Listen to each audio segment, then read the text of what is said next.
I think there's two parts of what makes a good manager. One is personal qualities, how they lead, how they manage, how they treat their employees, how they act, their attitude. And then you also have some of the principles from this chapter one. Something that was talked about is there's four parts of management. They plan, organize, lead, and control. That's the four functions of management. And a good manager balances these four equally. He plans out schedules, he plans out the plan for how they're going to attack something, how they're going to complete something. He's organized, whether it be scheduling or dates of when things will be finished, submitted, delivered, etc. Leading, he's got to be a good leader, positive, supportive. He's got to show up, or she, and have a good attitude. If they show up and they're being negative and not excited to be there, it's tough for their workers. Work hard. And then control. You got to be good relationship with your employees and your project, but you also, you are manager. You have to control it, and at the end of the day, it falls back on you.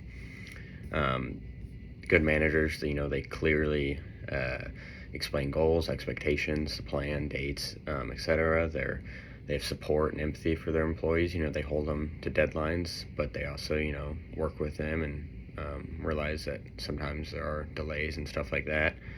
They don't just manage people, they're also developing people.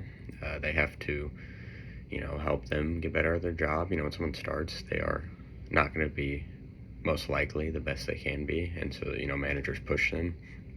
And so I think a good manager overall is just someone that's, obviously there, giving you your schedule, planning out, dates and whenever things, how you're going to develop whatever you're working on. But I think also more importantly, they're connecting with their employees, connecting with their people, even if it is, maybe in somewhat individual or small group. They are, even to themselves, setting expectations and, dates when they want to do something, goals. And I think just, you have to be involved if you want to be a good manager.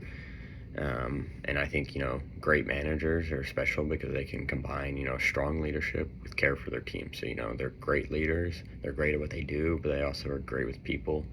And I think overall, you kind of have to have those two things correlating if you want to be a great manager.